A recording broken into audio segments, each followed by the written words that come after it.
The ladies of The View have a very clear message for the left. Listen. I don't know what the hell is wrong with Democrats. Listen, here's the bottom line, guys. Joe Biden's going to be your nominee. Stop talking about how old he is. And Kamala Harris is going to be your vice president. So stop fretting, stop wringing your hands, and get behind your ticket, because on the other side, the alternative is Donald Trump or Ron DeSantis. Joe Concha joins us now. Joe, what do you make of this circling of the wagons by the ladies of The View?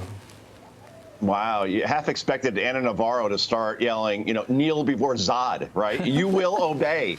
I mean, you got to love this. Joe Biden is going to be your nominee. Stop talking about how old he is. Kamala Harris is going to be your vice president. Get behind your ticket. You want another ticket, Democrats? You'll get nothing and like it. I mean, you got to love how this is the Republican on the show saying this. Former Republican strategist Ana Navarro of Florida. I mean, she's got to get the next contract, I guess, after all. But it was also interesting to see Sunny Hostin completely and totally flail when asked if she could name one thing Kamala Harris accomplished as vice president.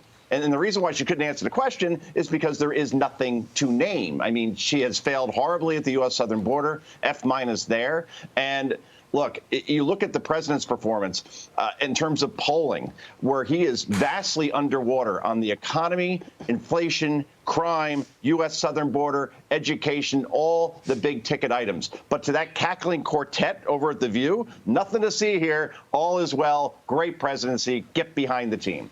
I mean, I guess it's good for Joe Biden that someone is backing him, because even the people on Capitol Hill who work with him won't even back him, at least not yet. Yeah. But now Kamala Harris apparently won't call Elizabeth Warren back. As new CNN report says, the vice president is refusing to answer Senator Elizabeth Warren's calls after she appeared to distance herself from a 2024 Biden-Harris run. Quote, the Warren moment is infuriating many in Harris's circle. To them, it's the latest in a long string of snubs to a vice president whom they say has never gotten the respect or support she deserves. Joe, what do you think about all this?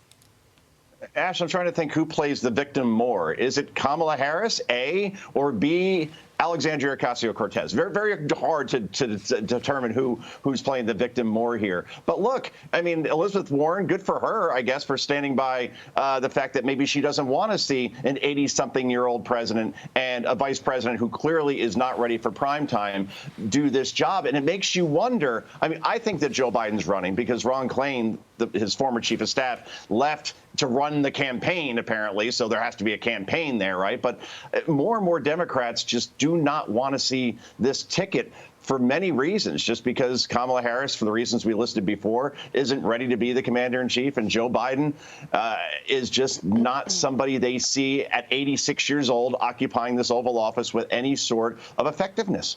This Democratic House is pretty messy right now. But, nothing to see here when it comes to the president. Former White House Press Secretary Jen Psaki defending President Biden's response to the Silicon Valley bank collapse. Literally, listen to this. It's important to note, President Biden does nothing at 9 a.m. He is a night owl. So the fact that he is doing this at 9 a.m. anyway speaks to how vital the White House recognizes it is for him to have his voice out there, conveying that to the American public. President is a 24/7 job, as I have been told. How concerning, if not unsurprising, is that comment from Jen Psaki?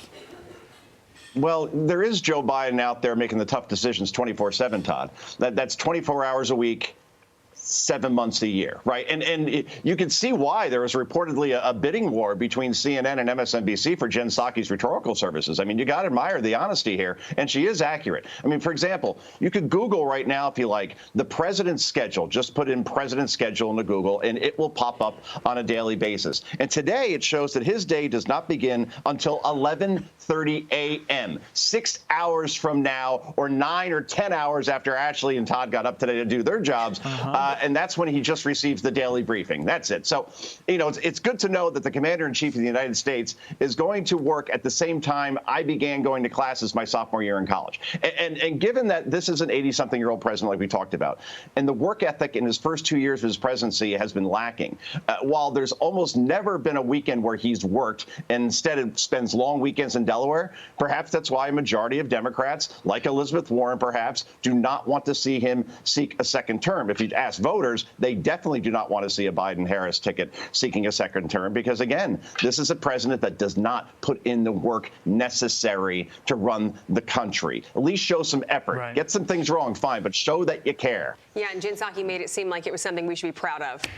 So. Yeah. And it's not just Ash and I that get up. The people watching us right now, they're getting up to do their jobs very, very early as well. We want to thank them. Join we the want to thank club. you, Joe, for getting up and being with us early. Thanks, Joe. I'm Steve Doocy. I'm Brian Kilmeade. And I'm Ainsley Earhart. And click here to subscribe to the Fox News YouTube page to catch our hottest interviews and most compelling analysis.